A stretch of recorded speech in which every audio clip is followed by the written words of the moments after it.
Right. ఒకసారి మరి ప్రతి ఇష్యూలో పార్టిసిపేట్ చేసే సంధ్యారెడ్డి గారితో ఒకసారి ఆమె కాన్సెన్సే కాబట్టి మరి ఆమె వెళ్ళిందా, పరామర్శించిందా మరి బాధితులతోని, మరి ఏంది కథ ఒకసారి అక్కను కూడా అడుగుదాం. మరి ప్రతి ఇష్యూలో ఉంటది కాబట్టి మరి ఏంది కథ ఒకసారి కాల్ అయితే చేద్దాం. హలో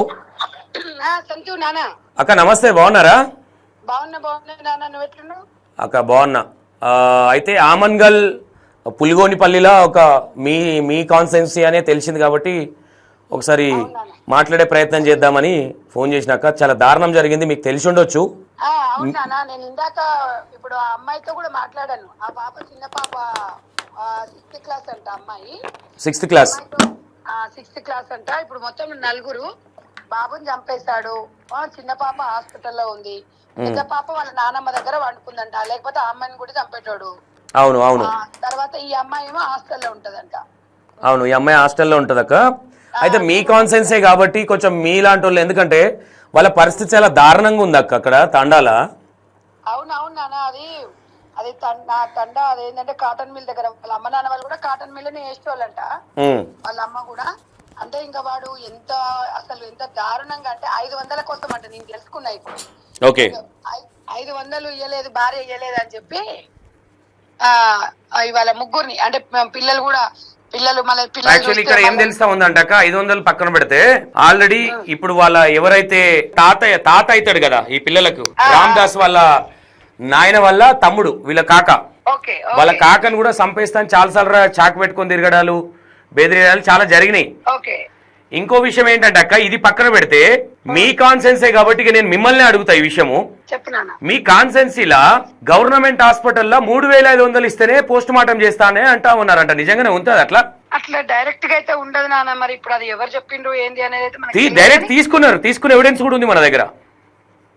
మరి అది తప్పు కదా. ఇప్పుడు రేవంత్ అన్న కూడా చెప్తున్నాడు కదా, ఈ లంచాల విషయాలలో చాలా ఆయన చెప్తూ ఉన్నారు. ఇక్కడ హాస్పిటల్స్ డబ్బులు అడగొద్దని. అక్కడ స్థానిక ఎమ్మెల్యే గారు కూడా చాలా చక్కగా పనిచేస్తారు. మరి ఆయన ఎమ్మెల్యే గారు దృష్టికి పోయిందో లేదో నాకు తెలియదు. ఎమ్మెల్యే గారు ఇక్కడ పోస్ట్ మార్టం బాడీ అక్కడ ఉంటే కనీసం అటు జరిగిందని తెలిస్తే కనీసం అటు మరీ కూడా చూడలేదంట. అవునా? హాస్పిటల్కి వచ్చి నేను ఎమ్మెల్యే గారితో మాట్లాడాను మధ్యాహ్నం. మాట్లాడితే నేను వెళ్తానండి, రేపు వెళ్తాను కంపల్సరీ విలేజ్ కని చెప్పారు. కానీ ఎంతైనాక గరీబోళ్ళు అంటే అప్పటికే ఆ పిల్లలకి నాన్న ఒకటి చెప్పనా, గరీబోళ్ళు ప్రాణం అనేది అందరికి. గరీబోళ్ళకు ప్రాణం కాదు. ఇప్పుడు మొన్న వైష్ణవిది చూసినాము. ఈ రోజు వైష్ణవిది ఒకటైతే ఈ రోజు ఈ పిల్లలు ఇలా తండ్రి జైలుకు పోయింది, వాడు ఎట్లా రాడు, తల్లి పోయింది. ఇప్పుడు అవి ఉన్నాయి ముగ్గురు. ఒక అమ్మాయి ఆ ఉస్మాన్ హాస్పిటల్ ఉంది. ఇప్పుడు ఆ పిల్ల పరిస్థితి ఏంది? వాళ్ళ నాయనమ్మ పరిస్థితి అంతంత మాత్రంగానే ఉంది. నాయనమ్మ కూడా కొడుకుని రెచ్చగొట్టేదని తెలుస్తా ఉన్నది. అవునా? వాళ్ళ నానమ్మ దగ్గరనే వండుకుంది చిన్న పెద్ద పాప అని చెప్పిండ్రు వాళ్ళు. లేదు, వీళ్ళ ఎవరైతే ఆయన ఉన్నాడు కదా వాళ్ళ కాక అని చెప్పినాం కదా. అవునవును. ఈ మనవడు ఎవరైతే ఉన్నాడో ఆ మనవడిని, ఎందుకంటే నాకు తోడుగా ఎవరు లేరు, వీడెట్లకి తాగుబోతాయడాయిండు, నా మనవడి నన్ను నేను పెద్ద చేసుకుంటా అని ప్రతి ఒక్కటి ఆయనే చూసుకునేటోడంట. ఇక ఒక వాళ్ళ తాతతోని ఒక తండ్రితో ఉన్నట్టు ఉంటుండేనంట పిల్లగాడు, అబ్బాయి. ఆ ముందు రోజు కూడా ఒక కర్ముజకాయ, అరటి పండ్లు అవన్నీ తీసుకొచ్చి అన్ని చూసినాడంట. ఈమె కూడా ఎవరైతే కవిత ఉందో కవితకు మంచి పేరు ఉంది ఊర్లే ఉంది. నేను కూడా అదే తెలుసుకున్నా. అసలు పాపం చాలా కష్టపడి ఇద్దరు ప్రేమించి పెళ్లి చేసుకొని కొడుకు కోసం అని చెప్పేసి 3 ఆడపిల్లల తర్వాత కొడుకు పుట్టాడంట. అయితే వాళ్ళు 2010లో ప్రేమ వివాహం చేసుకున్న 4. నేను అనేది ఏంటంటే దారుణం ఏంటంటే ఇట్లా క్షణికావేశంతో నుండి ఇట్లా చేసుకున్న వాళ్ళు పిల్లల్ని కనవద్దు. ఇలా పిల్లలు ఏం చేసిరని ఇలా వాళ్ళు అనాథలు అయిపోయారు. వాడు భార్యను చంపడం ఏంది? ఇది ఏం అసలు? పొద్దున్న లేస్తే ఎక్కడున్నాము, ఏం జరుగుతుంది? అసలు తల్లి లేదు, పిల్ల లేదు, పెళ్ళం లేదు, బిడ్డ లేదు, కొడుకు లేడు, మానవత్వాలు అసలు మొత్తం. ఇప్పుడు డబ్బుల కోసం ఏమైనా టార్చర్ చేయడము, ఏం పని చేయకపోవడము, మళ్ళీ ఈమెను అనుమానించడం, ఎవరితో ఇల్లీగల్ ఎఫ్ఐఆర్ పెట్టుకున్నావు అని. ఈమెను ఎవరైనా పనికి తీసుకుపోతే వాళ్ళని తిట్టుడు, బట్టలు ఇప్పేసి అండర్వేర్ మీద స్తంభాలు ఎక్కుడు. అంటే ఒకటి ఏంది నాన్న అంటే, ఎవడైనా చేతగాని మగవాడు ఏం చేస్తాడంటే ఆడదాన్ని అనుమానం అనే పెనుభూతంతోనిగా వాడు చేతగానోడే అట్లా మాట్లాడతాడు. చేతనైనోడు ఎవడు మాట్లాడతాడు చెప్పండి అట్లా ఒక భార్య గురించి? వాడికి ఉంటది. కాబట్టి నేను అనేది ఏంటంటే ఇలా అమ్మాయి నేను లైవ్ లో మాట్లాడితే అమ్మాయి మా నాన్నకు ఉరి శిక్ష పడాలి, మా అమ్మను ఇప్పుడు మా అమ్మని ఎవరు తెచ్చిస్తారు, మాకు అన్నం పెట్టేది, ఇల్లు అడుకొచ్చేది, మాకు ఏదన్నా తీసుకొచ్చి పెట్టేది, ఇప్పుడు మాకు ఎవరు పెడతారు అని ఏడుస్తుంది. నువ్వు రా మేడము అని చెప్పింది. అంటే అయ్యో తప్పకుండా వస్తామ్మా, మీకు కావాల్సిన చదువుకు సంబంధించింది కానీ ఏదన్నా ఆర్థిక సాయం గవర్నమెంట్ నుంచి మీకు ఏమేమి రావాలో అన్ని కూడా డెఫినెట్ గా మేము చూసుకుంటామని కూడా అమ్మాయికి భరోసా ఇచ్చినాం. మంచి మాట అక్క, మంచి మాట చెప్పారు. ఎందుకంటే ఆ అమ్మాయి మా పరిస్థితి ఏంది, మాకు అమ్మ లేదు నాన్న లేదు, ఇప్పుడు రోడ్డు మీద పడి మేము అడుక్కునే పరిస్థితి మాది, మేము ఇక మాకెవరున్నారని ఓదార్స్తుంటే ఊరూరు ఏడ్చింది అక్క, తాండా. అమ్మాయి చిన్న అమ్మాయి పెద్ద పిల్లలాగా ఎంత అసలు నా తమ్ముడు ఇప్పుడు నేను ఎవరితో ఆడుకోవాలి, నా తమ్ముడు నాకేం తెచ్చినావు అంటాడంటే చిన్న పిల్ల, ఆ పిల్ల 10-11 సంవత్సరాలు ఉన్నట్టుంది. ఆ పిల్ల మాటలు చూస్తుంటే నాన్న ఎంత ముద్దుగుంది అంటే మాకు అమ్మ లేదంటే వాస్తవమే. ఇవాళ మీడియా గాని మనం గాని ఎవరం గాని 4 రోజులు ఉంటాం, 4 రోజులు ఉంటాము అయిపోతుంది. కానీ ఆ పిల్లల భవిష్యత్తు ఏం చెప్పు, తల్లిదండ్రులు లేకుండా ఇప్పుడు అనాథలు అంటే అనవసరంగా పిల్లలను ఒక జన్మనిచ్చి భూమికి తీసుకొచ్చి అనాథాలు చేయడం ఎంత పాపం చెప్పు. ఈ నేను అనేది ఏంటంటే ఈ బెల్ట్ షాపులు మాత్రం నాన్న నిజంగా కూడా అక్క. ఇంకో విషయం ఏంటంటే అక్కడ ఈ పులిగోనిపల్లి తాండా పక్కనే ఎగ్జాక్ట్లీ ఆ తాండాకు అనుకుని ఒక గుట్ట ఉంది. ఆ గుట్ట మీద పిల్లలు కూడా నైట్ల తిరుక్కుంటా గంజాయి దాక్కుంటా ఇవి కూడా జరుగుతూ ఉన్నాయంట అక్క. కొంచెం పోలీసు వారు కూడా పెట్రోలింగ్ కూడా రాదంట అక్కడికి, అసలు ఎవ్వరు భయం లేదంట. ఇంకోటి బెల్ట్ షాపులు మబ్బుల 4 గంటల నుంచే నడుస్తాయంట అక్క.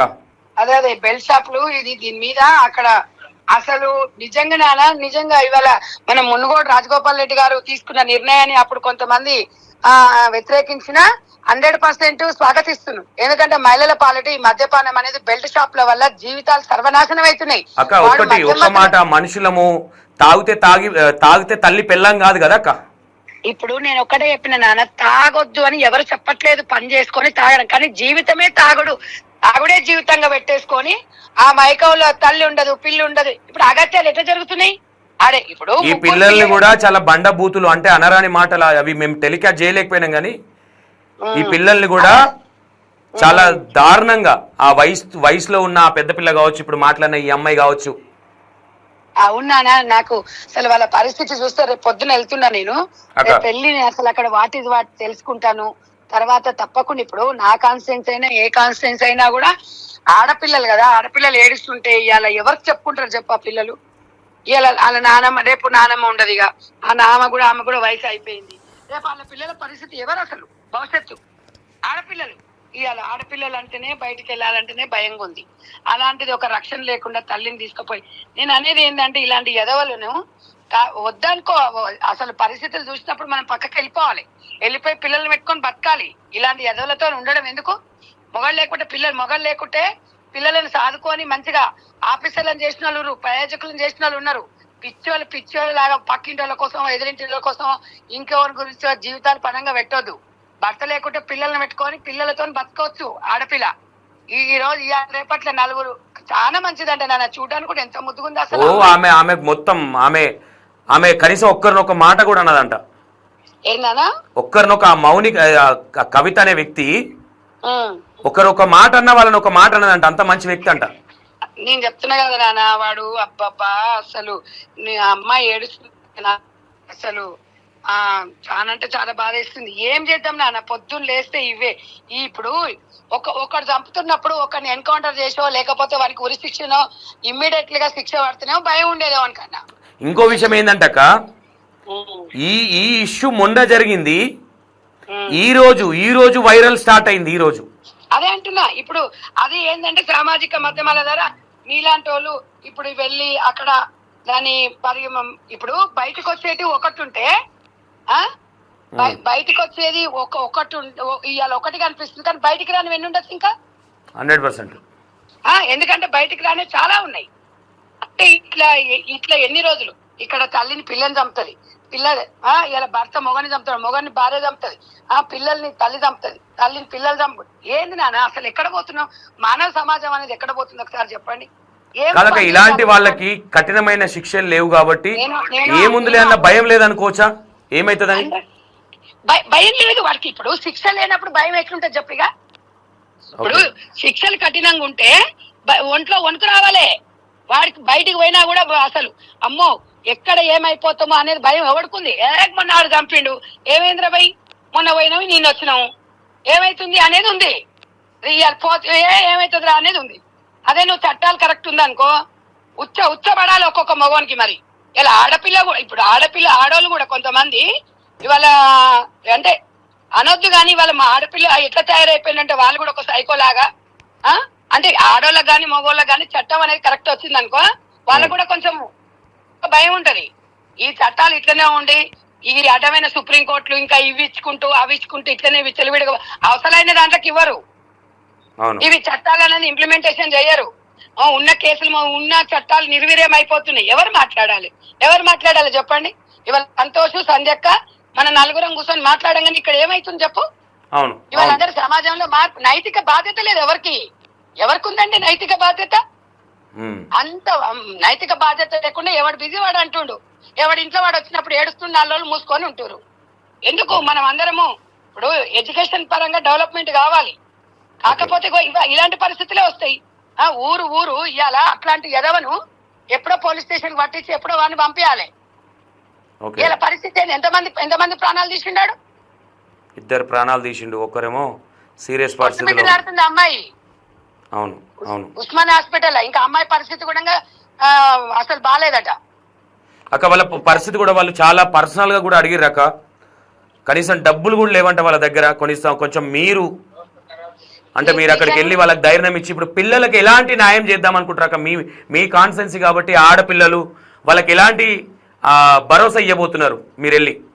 ఇప్పుడు నేను ఒక్కటినా రేపు అక్కడ పరిస్థితి చూస్తాము. మనకు గవర్నమెంట్ నుంచి రావాల్సిన ఏదైతే రావాలి పిల్లలకి ఏ రకంగా ఎడ్యుకేషన్ పరంగా వాళ్ళకి రావాల్సింది 100% ఎమ్మెల్యే గారితో మాట్లాడితే ఎమ్మెల్యే గారు కూడా చాలా మంచి వ్యక్తి, తప్పకుండా స్పందిస్తారు. ఆయన ఆ విషయంలో వెనుకపోరు. రాష్ట్ర ప్రభుత్వం కూడా ఇలాంటివి ఎంకరేజ్ చెయ్యదు. ఎందుకంటే ఇవాళ చిన్న పిల్లలను ఇలా ఆదైపోయి ఒక అనాథలుగా మిగిలించదు. ఎందుకంటే రాష్ట్ర ప్రభుత్వం తోడుగుంటుంది, ఇక్కడ ఎమ్మెల్యే గారు ఉంటారు, మేమందరం ఉంటాము. తప్పకుండా వాళ్ళకి ఎడ్యుకేషన్ పరంగా డెఫినెట్ గా నేనైతే వాళ్ళకి రేపు అక్కడ పరిస్థితులు చూసిన తర్వాత నేను ఒక నిర్ణయం తీసుకుందాం అనుకుంటున్నానా. అక్కడ స్థితిగతులు తెలుసుకున్న వాళ్ళ పెద్ద పాప ఏం చేస్తుంది, ఏం చదువుకుంటుంది, చిన్న పాప ఎక్కడ చదువుతుంది, రేపు ఈ అమ్మాయి బయటకు వచ్చిన తర్వాత హాస్పిటల్ డిశ్చార్జ్ అయిన తర్వాత అసలు వీళ్ళ పరిస్థితి ఏంది, వీళ్ళ మానసిక పరిస్థితి ఎట్లుంటది ఏందన్నది కూడా మనం చూడాలి. ఇప్పుడు హాస్పిటల్లో బిల్లు కట్టడానికి కూడా డబ్బులు లేవని పరిస్థితిలో ఉన్నారక్క. హాస్పిటల్కి వెళ్ళి అమ్మాయికి ఏ విధంగా ఉంది ఎంక్వైరీ చేసే ప్రయత్నాలు ఏమైనా చేస్తున్నారక్క? హలో, అమ్మాయి ఇప్పుడు హాస్పిటల్ ఉంది, చిన్న అమ్మాయి. అమ్మాయికి ఇప్పుడు మరి డబ్బులు లేవని వాళ్ళు చెప్తా ఉన్నారు. మరి డబ్బులు లేకపోతే హాస్పిటల్ గవర్నమెంట్ లోనే డబ్బులు కనీసం పోస్ట్ మార్టానికే డబ్బులు అడిగిరాక అంబులెన్స్ కి 2500 తీసుకున్నారు వీళ్ళు మళ్ళా. అంటే మరి హైదరాబాద్ ఉస్మానియా మరి ఏ విధంగా ఉంటది ఒకసారి మీరు వెళ్ళే ప్రయత్నం ఏమైనా చేస్తా ఉన్నారా? అదే రేపు వాళ్ళ ఊరికి వెళ్ళిన తర్వాత సాయంత్రం కూడా రేపు హాస్పిటల్కి వెళ్దామని అక్కడికి వెళ్ళేసి వచ్చినాక ఒకసారి హాస్పిటల్ దగ్గరికి వెళ్ళేసి అక్కడ పరిస్థితులు తెలుసుకోవాలి అనేది మన బాధ్యత. ఇది సమాజంలో ఇప్పుడు మన బాధ్యత. ఇప్పుడు చాలా మంది నాకు కామెంట్లు పెడుతున్నారు, కాల్స్ చేస్తున్నారు. సంధ్యక్క నువ్వు రాష్ట్రంలో ఎక్కడ ఏది జరిగినా కూడా స్పందిస్తావు కదా, మన నియోజకవర్గము మా ఊర్లో పుట్టిన అమ్మాయివి, మా దగ్గర ఉన్న అమ్మాయి, నువ్వు కంపల్సరీ నువ్వు రావాలక్క, ఇక్కడ నీ సహాయం కావాలి, నీ భరోసా కావాలని అడుగుతారు. తప్పకుండా వస్తా అని చెప్పినా నేను తప్పకుండా వెళ్తాను నాన్న. వెళ్ళిన తర్వాత ఫైనల్ గా ఏం చెప్పబోతున్నారు అంటే ఇలాంటి వాళ్ళకి ఎలాంటి శిక్షలు పడితే బాగుంటది అనుకుంటున్నారు? ఇంకా శిక్షల గురించి నీకు ఇప్పటికీ మనం 100 సార్లు మాట్లాడుకున్నాం. శిక్షలు అమలు కావాలి. ఇట్లాంటి వాళ్ళను కన్ను మిన్ను గానక చిన్న పిల్లగాని చంపిండు. అసలు ఏంది ఆ చిన్న బాబుని చంపడము? పుట్టక 4-3 పిల్లల తర్వాత పుట్టిండు. ఇలా మనం తీసుకొచ్చి భూమి తీసుకొచ్చి కానీ అలాంటి వాళ్ళని సౌదీ చట్టాలు ఉంటేనే బెటర్ నాన్న ఇలాంటి వాళ్ళకి. ఈ విషయాన్ని ఏమన్నా రేవంత్ రెడ్డి సార్ దగ్గరికి ఏమన్నా మీరు మీ ప్రభుత్వం ఏమైనా, ఎందుకంటే ఇవి అంటే ప్రతి ఇష్యూలో మీరు ఇన్వాల్వ్ అవుతా ఉన్నారు, అది గొప్ప విషయం. అంటే ఈ విషయాన్ని రేవంత్ రెడ్డి గారి దగ్గరికి ఈ విధంగా జరుగుతుందని ఏమైనా తీసుకెళ్లే ప్రయత్నాలు ఏమైనా చేస్తా ఉన్నారా మీరు? అవునా, ఇప్పుడు ఎమ్మెల్యే గారి దృష్టికి తీసుకెళ్తాము.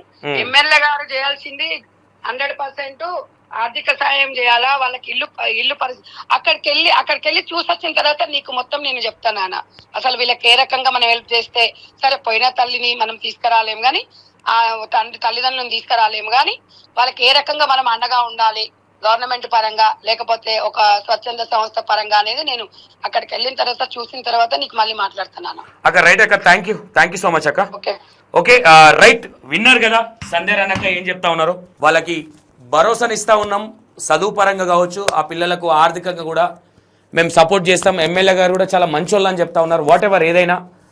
అండ్ మరి గవర్నమెంట్ హాస్పిటల్ ఇవి ఉండవు, మరి ఏం జరిగింది అనేది అది కూడా ఎంక్వైరీ చేసే ప్రయత్నం చేస్తారని చెప్తా ఉన్నారు సంధ్యారెడ్డి గారు. ఒకసారి సంధ్యారెడ్డితో మాట్లాడాం కాబట్టి ఒకసారి చూద్దాం, రేపు వెళ్తా ఉన్నారు, మరి ఏం జరగబోతుంది ఏందనేది అది కూడా చూపించే ప్రయత్నం చేద్దాం. Right, thank you so much. ఆ పిల్లలకు న్యాయం జరగాలి అనే కోరుకుందాం ప్రతిదీ. ఆ అమ్మాయి ఇంకా హాస్పిటల్ ఉన్న అమ్మాయి కూడా ఆ దేవుని దయ వల్ల మేము కూడా కోరుతా ఉన్నాం ఆ అమ్మాయి మంచిగా ఇంటికి రావాలి మళ్ళీ అని. ఓకేనా? Right, thank you so much.